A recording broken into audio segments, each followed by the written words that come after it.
Olá, gente, tudo bem? Então hoje eu vou fazer aqui mais um complemento sobre aquele vídeo anterior que eu estava falando sobre opinião e homem-massa.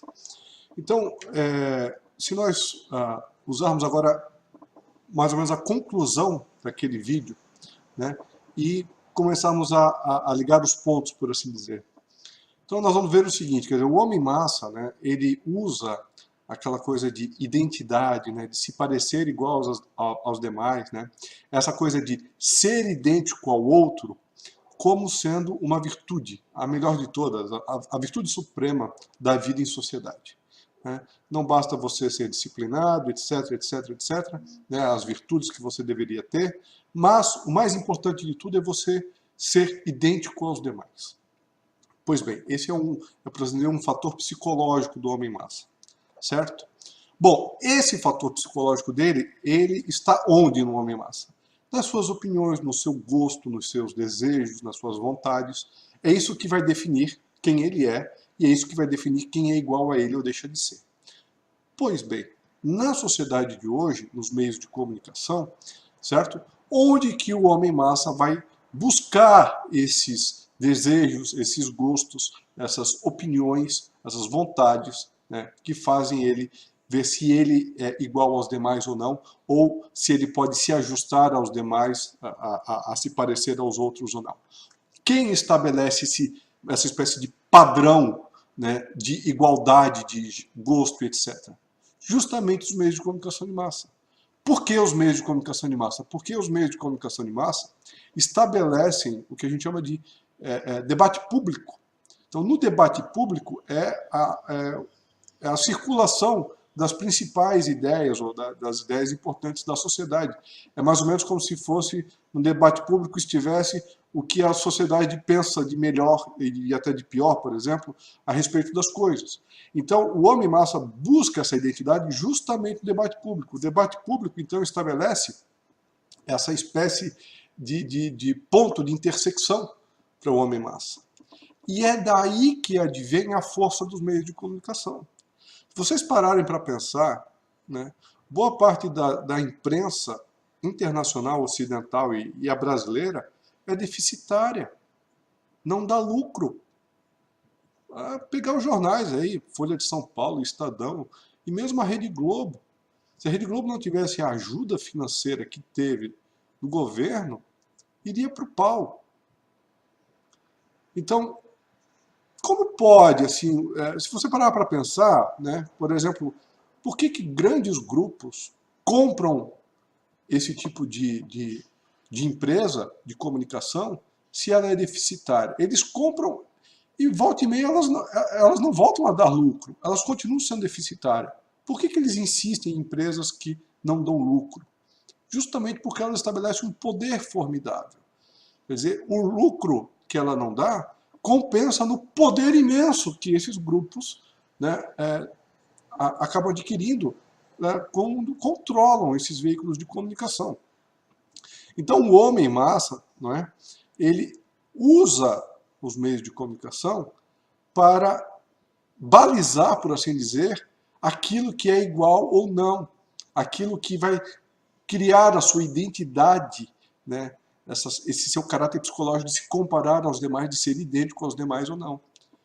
Então, se a gente parar para pensar, né, por que um monte de gente aí saiu discutindo sobre aborto? Por que para essas pessoas se tornou importante se posicionar frente a esse fenômeno?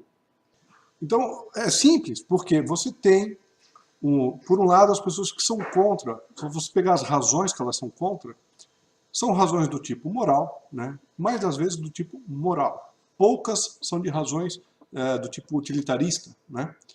Ou seja, são razões que a mídia não está oferecendo para elas. Elas estão indo contra a mídia. Agora, por que as pessoas se tornam a favor do aborto? Mais das vezes é justamente para ter a mesma opinião que a mídia está estabelecendo como se fosse o padrão, a norma. E elas tendo a necessidade de se permanecerem, de permanecerem, desculpa, idênticas ao que está sendo estabelecido no debate público como o padrão da massa, elas aderem àquilo ali. E aderem de forma irrefletida, como eu disse no vídeo anterior. E isso você enxerga, por exemplo, também na ideologia de gênero.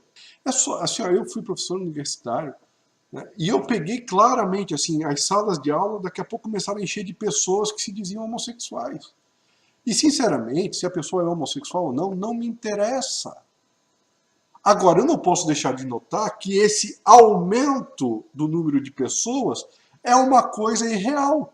Quer dizer, as pessoas estão se dizendo homossexuais não porque elas o são de fato, mas porque elas precisam dessa coisa de se parecer idêntica aos outros. E esse aos outros é se parecer idêntica à massa. E isso está onde? No debate público, que é promovido por quem? Estabelecido por quem? Pela mídia. Então, se você olhar com muita atenção, você vai ver que os meios de comunicação são uma ferramenta para conduzir a massa. Então, esse controle da opinião pública, né, esse controle da massa através da opinião pública, né, é a tona das teorias da comunicação. Então, se nós aqui retrocedermos, por exemplo, a Walter Lippmann, lá no início do século passado, ele vai falar uma coisa que é, assim, é talvez a frase que resume tudo a respeito das teorias da comunicação. Eu vou ler aqui para vocês, diz o seguinte: minha conclusão é de que, para serem adequadas, as opiniões públicas precisam ser organizadas para a imprensa e não pela imprensa, como é o caso hoje. Esta organização eu concebo como sendo, em primeira instância, a função da ciência política, que ganhou seu próprio lugar como formuladora previamente à real decisão, em vez de ser apologista, crítica ou reportando após a decisão ter sido tomada. Mas o mais importante é ali no início, ou seja, a opinião pública tem que ser organizada para a mídia e não pela mídia. Ou seja, as informações que a gente tem através da grande mídia, através da imprensa de maneira geral, é uma informação que já vem, né, previamente concebida por engenheiros sociais. Já vem previamente concebida para esse aspecto de controle da opinião, controle da massa. Quer dizer, Walter Lippmann, né, ele tem um livro chamado Opinião Pública. Se não me engano, a primeira impressão desse livro é de 1922, eu não tenho certeza. Depois eu posso ir atrás para verificar para vocês. Mas percebam, né, percebam como isso é uma verdade, assim, até hoje é uma verdade. Nós vamos fazer quase 100 anos de Walter Lippmann e isso se torna ainda grande verdade a respeito da opinião pública. Então, assim, gente, eu espero, novamente eu não quero fazer vídeos longos, mas eu espero que esses dois vídeos tenham dado uma amostra para vocês do que é opinião pública e massa, né? O que isso tem a ver. Num próximo vídeo eu tô fazendo ele aos pouquinhos, assim, porque vai ser um pouco mais denso, talvez eu vou demorar até um pouco mais. Eu vou tratar especificamente de opinião pública, daí eu vou me esmiuçar um pouco mais em conceitos, porque nós vamos ver assim qual é o caráter mesmo de opinião pública. Né? O que está por trás? Porque hoje todo mundo fala de opinião pública como se fosse uma coisa que todo mundo verifica aí com facilidade. Né?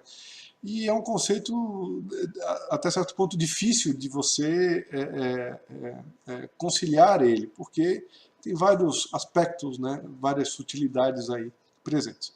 Bom, de toda forma, eu espero que esse vídeo vocês tenham gostado. Né? Não esqueçam de curtir, de compartilhar e deixar aqui eventuais dúvidas que vocês tenham. Também gostaria de aproveitar aqui para vocês assinarem a revista Estudos Nacionais. É a única revista de direita hoje impressa no Brasil, mas mais do que isso, mais por ser de direita ou de esquerda, a questão é que é um jornalismo isento, baseado em fatos, e não esse jornalismo fake news. Quer dizer, é um jornalismo que procura, de fato, informar a população e não trazer informaçõezinhas, opiniões, por assim dizer, que visam uma engenharia social. Muito pelo contrário. Né?